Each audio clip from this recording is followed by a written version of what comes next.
আচ্ছা, শুনলাম বাংলাদেশ থেকে নাকি বাইন্যান্স অ্যাকাউন্ট ব্যান করে দেওয়া হবে। যদি বাংলাদেশ থেকে বাইন্যান্স অ্যাকাউন্ট সহ অন্যান্য এক্সচেঞ্জের সাইটগুলো ব্যান করে দেওয়া হয়, তাহলে আমাদের করণীয়টা কি?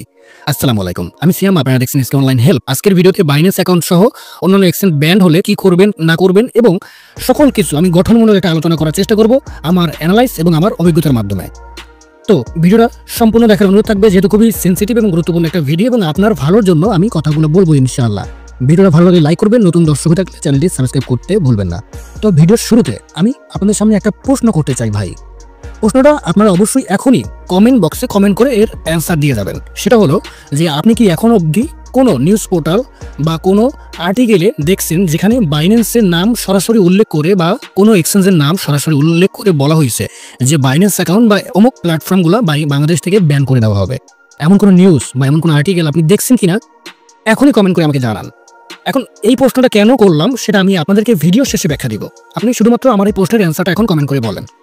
তো তাহলে বাংলাদেশে বর্তমানে বাইন্যান্স অ্যাকাউন্ট ব্যান্ড হবে, অন্যান্য এক্সচেঞ্জগুলো ব্যান্ড হবে, এটা নিয়ে আলোচনা কেন হচ্ছে? আসেন আমরা সেটা নিয়ে একটু কথা বলি। আলোচনা হওয়ার কারণ হলো রিসেন্টলি আমরা একটা আরটিভি নিউজ পোর্টালে একটা আর্টিকেল দেখতে পাচ্ছি, বা অনেকে আমাকে আর্টিকেল বা নিউজগুলো শেয়ার করছেন। সেটা হলো বর্তমানে বাংলাদেশে অনলাইন জুয়া এবং ব্যাটিং সাইটগুলো এমনভাবে প্রভাব ফেলতেছে যা মানুষকে নিঃস্ব করে দিচ্ছে, এবং এই জুয়ার কারণে একের পর এক ক্রাইম বেড়ে যাচ্ছে, এবং তার থেকেও বড় সমস্যা হলো যে দেশ থেকে টাকা পাচার হয়ে যাচ্ছে। তো যার কারণে সাম্প্রতিক সময়ে সরকার একের পর এক অবৈধ অনলাইন জুয়া এবং ব্যাটিং সাইটের বিরুদ্ধে কঠোর পদক্ষেপ, এবং যারা এই জুয়ার সাইট বা ব্যাটিং সাইটগুলো প্রমোট করে, বিশেষ করে টিকটকার, বড় বড় সেলিব্রিটি এবং ইউটিউবার যারা আছেন, তাদের বিরুদ্ধে আইনগত পদক্ষেপ নেওয়া শুরু করছে। তো এই আর্টিকেলটা দেখার পরে সবার ভিতরে একটা টেনশন কাজ করতেছে যে হয়তো বাইন্যান্স অ্যাকাউন্টও ব্যান করে দিতে পারে। তো চলুন আমি একটু এগুলো নিয়ে আলোচনা করি। তো প্রথম কথা হচ্ছে যে ভাই, আমি সর্বপ্রথম আপনাদেরকে অনুরোধ করব, যারা জুয়া খেলেন, যারা ব্যাটিং সাইটে কাজ করেন, তাদেরকে অনুরোধ করব হাত জোর করে যে এই ব্যাটিং সাইট, এই জুয়ার সাইট আমি দীর্ঘদিন ধরে আপনাদেরকে অনুরোধ করি, এবং আমি সবসময় টেলিগ্রামে মেসেজ দিয়েও বলি যে ভাই এগুলো আপনি বন্ধ করেন, এগুলো অ্যাভয়েড করেন। জুয়া এবং ব্যাটিং সাইটগুলো কখনোই আপনাকে ইনকাম করতে দিবে না, এগুলো সম্পূর্ণ জুয়া এবং এগুলো সম্পূর্ণভাবে আপনি অ্যাভয়েড করেন। এখন আসেন যে জুয়া বা এই ট্রেডিং সাইটের সাথে বা এই যে নিউজগুলো আমরা দেখতে পাচ্ছি, এগুলোর সাথে আমাদের সম্পর্কটা কোথায় বা আমাদের ভয় পাবার কারণটা কোথায়? প্রথম কথা হচ্ছে জুয়ার সাথে ক্রিপ্টোর সরাসরি কোনো সম্পর্ক নাই। এখন সরাসরি সম্পর্ক না থাকলেও যারা জুয়া খেলে বা জুয়া খেলার জন্য যে লেনদেনগুলো করা হয়, তার কিছু লেনদেন, সামান্য কিছু লেনদেন যেটা ক্রিপ্টোকারেন্সির মাধ্যমে করা হয়। তো যখন জুয়ার সাথে ক্রিপ্টোকারেন্সির লেনদেন হয়, তখন দেখা যাচ্ছে যে ক্রিপ্টোর নামটা খারাপ হচ্ছে, এবং এর কারণে সরকার এখন ক্রিপ্টোর উপরও একটা নজরদারি রাখতেছে। প্রথমত আমরা সবাই জানি বাংলাদেশ থেকে ক্রিপ্টো লেনদেন আইনগতভাবেই অবৈধ, কিন্তু জুয়া এবং ব্যাটিংটা সমাজে এমনভাবে প্রভাব ফেলতেছে যার কারণে আমাদের অর্থনৈতিক অবস্থা ডে বাই ডে আরও খারাপ হচ্ছে। এবার মূল কথা একটু আসি, আমরা যারা ট্রেডিং করি তারা কি করবে এবং কি করণীয়। প্রথম কথা হচ্ছে দেখেন, জুয়া বা এই ব্যাটিং সাইটের সাথে ট্রেডিং এক না, ট্রেডিংয়ের সাথে কোনো সম্পর্ক নাই। ট্রেডিং হলো একটা ব্যবসার মতো, কিন্তু যেহেতু জুয়া এবং ব্যাটিং সাইটের জন্য ক্রিপ্টো সরকারি নজরদারিতে রাখছে, তো সেক্ষেত্রে আমাদের একটু ভয় পাবার দরকার আছে, আমাদের একটু টেনশন করার দরকার আছে। যদি আমাদের জুয়া এবং ব্যাটিং সাইট বন্ধ করার সাথে সাথে আমাদের যারা ট্রেডিং করি তাদের বাইন্যান্স বা অন্যান্য প্ল্যাটফর্মগুলো যদি বন্ধ করে দেয়, তাহলে কি হবে? আসেন আমরা একটু বাইন্যান্স অ্যাকাউন্ট বন্ধ করে দিলে বা অন্যান্য এক্সচেঞ্জগুলো বন্ধ করে দিলে কি কি সমস্যা হতে পারে সেগুলো একটু দেখার চেষ্টা করি। 1 নম্বর সমস্যা, আপনি ট্রেডিং করতে পারবেন না। আর যখন ট্রেডিং করতে না পারবেন, বাংলাদেশ থেকে অনেক বেকারত্ব সৃষ্টি হবে, মানুষের ইনকাম কমে যাবে, অনেক মানুষ বেকার হয়ে যাবে, কারণ অনেক মানুষ ট্রেডিং করে সংসার চালায়। 2 নম্বর কথা হচ্ছে যে আপনি আপনার অ্যাকাউন্টে আর ঢুকতে পারবেন না, এটাই একটা বড় সমস্যা। 3 নম্বর সমস্যা হলো ফ্রিল্যান্সারদের ইনকাম কমে যাবে। এখন অনেকেই বলবেন যে ভাই ফ্রিল্যান্সারদের ইনকাম কমে যাবে মানেটা কি? দেখেন, আমরা যারা ফ্রিল্যান্সিং করি বা যারা ফ্রিল্যান্সিং করে, তারা শুধুমাত্র যখন ফ্রিল্যান্সিং করার জন্য বিভিন্ন বাইরের কাছ থেকে কাজ আনে, সে কাজ করার পরে অনেক বায়ার তাদের পেমেন্ট সিস্টেমটা ক্রিপ্টোতে রাখে বা ক্রিপ্টোর মাধ্যমে পেমেন্টটা করে থাকে। অনেক বায়ার আছে যারা ক্রিপ্টোর মাধ্যমে পেমেন্ট করে থাকে। এখন যদি বাইন্যান্স অ্যাকাউন্টটা বন্ধ করে দেয়, তাহলে বাংলাদেশি যে ফ্রিল্যান্সাররা আছে তাদের ইনকামটা কমে যাবে, কারণ অনেক বায়ার আছে যারা ক্রিপ্টোতে পেমেন্ট করতে চাইবে, কিন্তু যেহেতু তাদের পেমেন্ট সিস্টেমটা ক্রিপ্টোতে যদি না থাকে, তাহলে সেই বাংলাদেশি ফ্রিল্যান্সাররা বাংলাদেশ থেকে আর কাজ পাওয়ার সংখ্যাটা কমে যাবে। এরপরে সমস্যা হলো যাদের বড় বড় ইনভেস্ট বাইন্যান্সে বা বিভিন্ন কয়েন হোল্ড করে আছে, তাদের ব্যালেন্সগুলো ঝুঁকিতে পড়তে পারে, কারণ যেহেতু এটার সাথে ব্যাংকের কোনো সম্পর্ক নেই, তাহলে এত বড় অ্যামাউন্ট হঠাৎ করে আপনাকে ব্যাংকের মাধ্যমে আনতে হতে পারে, কিন্তু সেটা সম্ভব না, তাহলে আপনার ওই অ্যাকাউন্টগুলো ঝুঁকিতে পড়তে পারে। এরপরে হলো বাইন্যান্সের P2P মার্কেট প্লেসে মোবাইল ব্যাংকিং যেমন বিকাশ, নগদ, রকেট, এগুলোর ব্যবহার বন্ধ করে দিতে পারে। যদি এগুলো বন্ধ হয়, তাহলে তো আরও সমস্যা। কারণ সমস্যাটা হলো যে তখন আপনি বাইন্যান্সের P2P যদি বন্ধই করে দেয়, আপনি তো আপনার ডলারগুলো টাকাতে কনভার্ট করতে পারবেন না। যদি টাকাতে কনভার্ট করতে চান তাহলে আপনাকে অবশ্যই বিভিন্ন third party apps, third party payment site, third party কোনো গ্রুপ, সেখানে আপনাকে লেনদেন করতে হবে, যেটা সম্পূর্ণভাবে রিস্ক এবং এটা আপনাকে স্ক্যাম হতে পারেন। সুতরাং আপনি কখনোই কোনো থার্ড পার্টি পেমেন্ট সিস্টেমে যাবেন না, থার্ড পার্টি মানুষের সাথে লেনদেন করবেন না, সবগুলা টাকা আপনি লস করতে পারেন। তো এগুলো সবসময় আপনি অ্যাভয়েড করবেন, ঠিক আছে? এরপরের সমস্যা হলো সরকার যদি আইএসপি বা মোবাইল নেটওয়ার্ক পর্যায়ে বাইন্যান্স অ্যাকাউন্ট ব্লক করে দেয়, তাহলে আমরা কোনোভাবেই সরাসরি আর বাইন্যান্সে অ্যাক্সেস করতে পারবো না। এরপরের সমস্যা হলো যদি আপনার অ্যাকাউন্ট কেআইসি করা না থাকে তাহলে আপনার অ্যাকাউন্টটা ফ্রিজ হয়ে যেতে পারে। 9 নম্বর সমস্যা হলো যে সরকার বাইন্যান্সকে কোনো প্রকার নির্দিষ্ট একটা অ্যাকাউন্টে ফ্ল্যাগ দিতে অনুরোধ করতে পারে। এরপরে হলো যদি মোবাইল ব্যাংকিং বা অ্যাকাউন্ট ট্র্যাক করে তাহলে অনেক P2P সেলার বা অনেক P2P বায়ার তারা বিপদে পড়তে পারে। তো এই যে এতক্ষণ যে সমস্যাগুলোর কথা আমি বললাম, এই সমস্যাগুলো যদি বাইন্যান্স অ্যাকাউন্ট ব্যান করে দেয় তাহলে আমরা ফেস করব। কিন্তু এখন আমি আসি যে বাইন্যান্স অ্যাকাউন্ট ব্যান হবে কি হবে না সেটা নিয়ে একটা পার্সোনাল অভিজ্ঞতা এবং পার্সোনাল একটা মতামত আপনার সাথে আমি শেয়ার করি। প্রথম কথা হচ্ছে যে বাংলাদেশে ক্রিপ্টো এখনও অবৈধ না, কিন্তু বাংলাদেশে ক্রিপ্টো অবৈধ না হলেও এটা অবৈধ লেনদেনের সাথে যুক্ত বলে গণ্য করা হয়, ঠিক আছে? তো আমি ওই যে আপনাদেরকে ভিডিওর প্রথমে একটা প্রশ্ন করছিলাম, মনে আছে যে আপনি কোথাও দেখছেন যেখানে বলা হয়েছে বাইন্যান্সের নাম উল্লেখ করে বা কোনো এক্সচেঞ্জের সাইটের নাম উল্লেখ করে যে বাইন্যান্স অ্যাকাউন্ট ব্যান করা হবে? কোথাও কিন্তু আপনি পাবেনও না। হয়তো আপনি এখানে এই যে নিচে আরটিভি যে আর্টিকেলের এই নিচে এখানে দেখতে পাচ্ছি যেখানে বলা হচ্ছে বিভিন্ন মোবাইল ব্যাংকিং, তারপরে বিভিন্ন ওয়ালেট, যেগুলো জুয়ার সাইট, এগুলো আপনার ব্যাংক বন্ধ করে দেওয়া হচ্ছে। তো এটার সাথে এক্সচেঞ্জের কোনো সম্পর্ক নাই, এটা আমি আপনাকে ব্যাখ্যা দিচ্ছি আসলে পার্সোনালি। তো প্রথম কথা হচ্ছে যে আপনার টেনশন করার কোনো দরকার নাই। আপনারা কোনো একটা জিনিস ভালো করে না বুঝেই আগে ভয় পেয়ে যান এবং এরপরে ভুল ডিসিশন নেন। ভুল ডিসিশন বলতে দেখবেন এই যে অনেকেই বলতেছে যে বাইন্যান্স ব্যান করে দিবে, এইটা শোনার পর অনেক মানুষ আছে যারা তাড়াহুড়া করে কোথায় ডলারগুলো সেল করবে, কীভাবে সেল করবে, এটা তাড়াহুড়া করে অনেক স্ক্যামারের শিকার হচ্ছে। অনেক জায়গায় গিয়ে ডলার ধরা খাচ্ছে। অনেকে বলবে যে ভাই আপনি এটা কাজ করেন, আপনার অ্যাকাউন্টের পাসওয়ার্ড দেন, আমি ডলারগুলো নিয়ে আপনাকে টাকা দিয়ে দেবো। আপনার সাথে মিথ্যা অভিনয় করে আপনার টাকাগুলো স্ক্যাম করে নিতে পারে। সুতরাং এগুলো থেকে সবসময় সাবধানে থাকবেন, সতর্ক থাকবেন।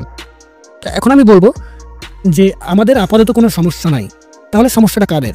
সমস্যাটা হলো যারা ব্যাটিং সাইট প্রমোট করে বা যারা ব্যাটিং করে বা যারা জুয়া খেলে, তাদের সমস্যা। এখন আপনি কি জুয়া খেলেন? আপনি কি ব্যাটিং সাইটে কাজ করেন? না, তাহলে আপনার তো টেনশন কোথায়? ও, যদি বাইন্যান্স ব্যান করে দেয়, তাই তো? আচ্ছা, বাইন্যান্স যদি ব্যান করে দেয় তাহলে এখন আপনি ব্যবহার করেন কিভাবে ভাই? বাইন্যান্স কোনো ছোট প্ল্যাটফর্ম না যে কথা নাই বার্তা নাই হঠাৎ করে বন্ধ করে দিবে। আগে ঘোষণা করা হবে যে বাইন্যান্স সহ সকল প্রকার এক্সচেঞ্জ ব্যান করা হবে এবং সেটা 10 থেকে 15 দিন আগে জানানো হবে আপনাকে। এবং বাইন্যান্স ও আপনাকে নোটিশ দিবে যে বাংলাদেশ থেকে আমাদের সার্ভার বন্ধ করে দেওয়া হবে, আপনি আপনার টাকাগুলো উইথড্র করে ফেলেন। কি বলছি বুঝতে পারছেন? সুতরাং আপনি এখন পর্যন্ত ওরকম কিছু হয়ই নাই। এখন যাগুলো জুয়া খেলবে, যারা ব্যাটিং করবে, তাদেরকে তো সরকার অবশ্যই ধরবে। আমাদের উচিত তাদেরকে ধরিয়ে দেওয়া, ধরিয়ে দেওয়া। কিন্তু আপনি চিন্তা করতেছেন যে বাংলাদেশ থেকে বাইন্যান্স ব্যান করবে কিনা। হ্যাঁ, সে বিষয়ে আমি কথা বলবো, অবশ্যই বলবো। তাহলে যদি বাংলাদেশ থেকে মনে করেন ব্যান করে দেয়, তখন আপনি টাকা উঠানোর জন্য সময় পাবেন। কিন্তু আমি আমার অভিজ্ঞতা থেকে বলবো ইনশাল্লাহ আমাদের কোনো সমস্যা হবে না। শুনেন, আমি ছোট একটা কাহিনী আপনাদেরকে বলি। গত বছর বা 2023 বা 24-এর কথা আপনাদের মনে আছে, MTFE নামক একটা কোম্পানি ছিল, আপনার হয়তো মনে আছে, যে কোম্পানিটা বাংলাদেশ থেকে প্রায় 12,000 কোটি টাকা নিয়ে চলে গেছে, পালিয়ে গেছে। তো তখন ওই সময় বাংলাদেশে ক্রিপ্টোটা আরও বেশি ঝুঁকিতে পড়ে, এটা এই কোম্পানির কারণে আরও ঝুঁকিতে পড়ে। তখনকার সরকার বা যারা CID-তে ছিল তাদের তদন্ত করার সময় তখন তারা বাইন্যান্সের কাছে তারা সাহায্য চায়। কথা খুব ভালো করে বোঝার চেষ্টা করবেন কথাগুলো, যে যখন বাংলাদেশ থেকে 12,000 কোটি টাকা পালিয়ে চলে যায় কোম্পানিটা, তখন তারা বাইন্যান্সের কাছে হেল্প চায়। তখনকার CID কর্মকর্তারা যে আমাদেরকে হেল্প করেন, যে আমাদের বাংলাদেশ থেকে MTFE নামে এক কোম্পানি আপনাদের বাইন্যান্সের মাধ্যমে অনেকগুলো টাকা নিয়ে পালিয়ে গেছে। তখন বাইন্যান্স থেকে তাদেরকে হেল্প করে, CID-কে হেল্প করে যে কোন কোন অ্যাকাউন্ট থেকে আপনার টাকাগুলো পাচার করা হয়েছে। সুতরাং যদি বাইন্যান্স বন্ধ করার হতো, তখনই আমার মনে হয় যে তখনই বন্ধ করে দিত সরকার। এখন অনেকেই আমাকে বলতে পারেন যে সিএম ভাই, গত সরকার ব্যান করে নাই বলে এই সরকার যে ব্যান করবে না তার গ্যারান্টি কি? হ্যাঁ, এটা একটা প্রশ্ন থাকতে পারে, খুবই সুন্দর একটা প্রশ্ন। তো এটা হচ্ছে যে ব্যান করতেই পারে, কিন্তু আমার কাছে যদি আপনি প্রশ্ন করেন ব্যক্তিগতভাবে বা আমাকে জিজ্ঞেস করেন যে ভাই ব্যান করবে, আমি বলবো ব্যান করবে না। ঠিক আছে, ব্যান করার যদি হতো তাহলে আগেই ব্যান করতো, ঠিক আছে? তাহলে তারা ব্যান করে দিত এবং সেটা আমাদেরকে প্রথমেই বলতো যে বাইন্যান্স থেকে যত এক্সচেঞ্জ আছে, কারণ তাদের কাছে সকল ডাটা আছে। কারণ যেহেতু আমরা বাইন্যান্স অ্যাকাউন্টগুলো KYC দিয়ে ভেরিফাইড করা, তো যেহেতু KYC দিয়ে ভেরিফাইড করি আমরা অ্যাকাউন্টগুলো করি, তো সেক্ষেত্রে যদি এই যে অবৈধ লেনদেন কোথায় হয়, কিভাবে হয়, আপনি কি মনে করেন তাদের কাছে কোনো ডাটা নাই? সব ডাটা তাদের কাছে আছে। এবং যদি হয়, ধরেন সমস্যাটা কাদের হবে? প্রথম পর্যায়ে আমি আপনাদেরকে সমস্যাগুলো নিয়ে কথা বলতেছি। সমস্যাটা হবে যারা বাইন্যান্সে P2P তে লেনদেন করে। এখন যেহেতু বাংলাদেশ সরকারের কাছে বা তাদের কাছে সকল ডাটাই আছে, আমরা সবাই KYC ভেরিফিকেশন করেই তো বাইন্যান্স অ্যাকাউন্ট করছি। তো তারা যখন বাইন্যান্সের কাছে সকল তথ্য জানতে চাইবে, বাইন্যান্স অবশ্যই তাদেরকে হেল্প করবে, বাইন্যান্স বলে দিবে। কিন্তু আমাদের কোনো সমস্যা নাই। কেন জানেন? আমাদের সমস্যা নাই, কেননা আমরা P2P তে ব্যবসা করি না। তো তখন যারা P2P তে ডলার বাই সেলের ব্যবসা করে তারা একটা ঝুঁকিতে পড়বে। আর একটা বিষয় মনে রাখবেন, আমি কিছু টেকনিক কথা আপনাদেরকে বলে দিই। আপনারা হয়তো অনেক কিছুই ওইভাবে বিবেচনা, ওইভাবে আপনি নলেজ খাটিয়ে কাজ করেন না। তো প্রথম কথা হচ্ছে, যদি বাইন্যান্সে সমস্যা হয়, ধরেন বাইন্যান্সের কোনো সমস্যা হবে, এটা তখনই আপনি বুঝতে পারবেন যতক্ষণ আপনি দেখবেন যে বাইন্যান্সের P2P তে এখনো মানুষ ডলার বাই সেল করে। ঠিক আছে? যতক্ষণ দেখবেন যে বাইন্যান্সে ডলার বাই সেল হচ্ছে, ততক্ষণ পর্যন্ত বলবেন যে আপনার কোনো সমস্যা নাই। কথাটা আমি আবারও বোঝাই আপনাদের। আমার কথা হলো যে যদি বাইন্যান্সের সমস্যা হয়, তাহলে যারা বাইন্যান্সে P2P তে লেনদেন করে তারা তো লেনদেন করবে না ভাই। তারা আপনার থেকেও বেশি জানে এবং তাদের কাছে ইনসাইডে নিউজ থাকে। ঠিক আছে? তারা তখন বাইন্যান্সে কোনো সমস্যা হলে দেখবেন আপনি ডলার কিনতে গেলে বলবেন ডলার, ওখানে কোনো অ্যাডভার্টাইজমেন্টই পাবেন না, সেলারদের কোনো অ্যাডভার্টাইজ পাবেন না, বা তাদের ডলার বাইসেল করার কোনো দেখবেন না আপনি। এই একটা টেকনিক। দ্বিতীয় কথা হচ্ছে যে আপনার কোনো সমস্যা নাই, আপনার টেনশন করার কোনো দরকার নাই। আপনার হয়তো টেনশন হতে পারে যে সিএম ভাই, আমি তো লং টাইমের জন্য অনেক কয়েন বাই করে বসে আছি বুলডনের জন্য, তখন কি হবে ব্যান করে দিলে? সেটা সমাধান আমি দিতে পারবো, সমস্যা নেই ইনশাল্লাহ। সে বিষয়ে কোনো সমস্যা নাই, টেনশন করার কোনো দরকার নাই। কিন্তু এমনি আপনাকে ধরবে পুলিশ বা আপনার সমস্যা হবে, এরকম কোনো সমস্যা আপনার হবে। এখন আপনি জুয়াও খেলেন না, আর আপনি কোনো ব্যাটিং সাইডে প্রমোটও করেন না, আমরাও করি না। তাহলে সমস্যাটা কাদের হবে? সমস্যাটা হবে যারা আপনার P2P তে লেনদেন করে, তো তাদেরও ধরবে না। যদি ধরতো তাহলে আগেই তাদেরই ধরবে। কি বলছি বুঝতে পারছেন আমার কথাগুলো? এখন অনেকে বলবেন, সিএম ভাই আচ্ছা আপনার কথা বুঝতে পারলাম যে অ্যাকাউন্ট ব্যান হবে না বা বাইন্যান্স অ্যাকাউন্ট ব্যান করবে না, যদি ব্যান করে দেয় তাহলে সেটার সমাধানটা কি? আসেন সেগুলো নিয়ে একটু কথা বলি, সমাধান নিয়ে কথা বলি। প্রথম কথা হচ্ছে যে আমাদের বাইন্যান্স অ্যাকাউন্ট ব্যান করলে আমাদের সমস্যাটা তো আমি আগেই বলছি যে আমাদের সমস্যাটা হতে পারে ট্রেডিং করতে পারবো না। দ্বিতীয়ত আমরা যে কয়েনগুলো বুলডনের জন্য বাই করে বসে আছি, তাহলে সেই কয়েনগুলো কি হবে? এই সমস্যা ছাড়া আমাদের আর কোনো সমস্যা নাই বা আমাদের টেনশন করার দরকার নাই। ঠিক আছে? তো এখন ধরে নিলাম যে বাইন্যান্স অ্যাকাউন্ট ব্যান করে দিতে পারে, দিবেই যে না একদম 100% তো বলা যায় না, সরকারের যে কোনো সময় মতিগতি চেঞ্জ হতে পারে বা তারা আরো কঠোর পদক্ষেপ নিতে পারে, সেটা পরের বিষয়। কিন্তু আমি বলবো আপাতত টেনশন করার কোনো দরকার নাই। কিন্তু তারপরেও যদি আপনি মনে করেন বা আপনার কাছে সমাধান খুঁজতে চান যে সিএম ভাই আপনি একটু সমাধান দেন, সেটা আমি বলতেছি শুনেন। সমাধান বলতে যে আপনি আমাদের যখন আমরা শুনবো বা বাইন্যান্স অ্যাকাউন্ট সরাসরি যখন আমাদেরকে অ্যানাউন্সমেন্ট দিবে, অথবা বাংলাদেশের সরকার হোক বা বাইন্যান্স থেকে হোক, আমরা যখন অ্যানাউন্সমেন্ট পাবো সরাসরি যে বাইন্যান্স অ্যাকাউন্ট ব্যান করা হবে বা বাইন্যান্স অ্যাকাউন্ট সার্ভার বাংলাদেশ থেকে বন্ধ করে দেওয়া হবে, তখন আমরা ডিসিশন নিব যে আমরা কি করব, পরবর্তী পদক্ষেপ আমরা নিব। যে তখন আমাদের হয়তো করতে হবে এটা যে আমরা যে কয়েনগুলো বা আমরা যখন ট্রেডিং করি, যে ডলারগুলো আমরা বাই করা আছে বা যে কয়েনগুলো আমাদের বাই করা আছে, সেই কয়েনগুলো আমাদের বাইন্যান্স থেকে ডিসেন্ট্রালাইজ এক্সচেঞ্জে ট্রান্সফার করে নিতে হবে। ডিসেন্ট্রালাইজ এক্সচেঞ্জ বলতে ট্রাস্ট ওয়ালেট হতে পারে, মেটামাস্ক হতে পারে বা অন্যান্য আদার প্ল্যাটফর্মগুলো আছে যেগুলো ভালো। এখন কথা হচ্ছে যে এখানে একটা প্রবলেম থেকে যাবে, সেটা হলো decentralize exchange, trust wallet, MetaMask এগুলোই অনেক মানুষ আছে যারা চিনেও না, আবার অনেক মানুষ আছে চিনলেও ভালো করে ব্যবহার করতে জানে না বা ডলার ট্রান্সফার করতেও ভালো করে পারে না। তো দেখা যাচ্ছে যে তারা কোনো প্রকার কোনো কিছু না বোঝার আগেই মানুষের কথায় ভয়তে যখন ডলার ট্রান্সফার করতে যাবে, দেখবেন অনেক মানুষ ডলার ট্রান্সফার করতে গিয়ে ডলার এক জায়গা থেকে আরেক জায়গায় পাঠিয়ে দিবে। কারণ তারা বাইন্যান্সের মতো এত সুন্দর এবং এত সহজ প্ল্যাটফর্ম এর কাজ শিখতেই 6 মাস 1 বছর লাগছে, যে কিভাবে ডলার লেনদেন করতে হয়, কিভাবে P2P করতে হয়, তারপরে কিভাবে কি করতে হয়, এগুলো শিখতে 6 মাস 1 বছর লাগছে। আর ডিসেন্ট্রালাইজ এক্সচেঞ্জ তো একটু কঠিন টাইপের জিনিস, সেটা করতে তাদের আরও অনেক সময় লাগার কথা। তো এগুলো এখন আপাতত দরকার নাই। এগুলো যদি দরকার হয় আমি তখন আপনাদেরকে জানাবো, এবং আপনারা অবশ্যই আমার টেলিগ্রাম অ্যাকাউন্টে যুক্ত থাকবেন কোনো রকম কোনো সংবাদ পাওয়ার জন্য বা ভালো কিছু জানার জন্য। ভিডিও ডিসক্রিপশন বক্স থেকে টেলিগ্রামে জয়েন করবেন।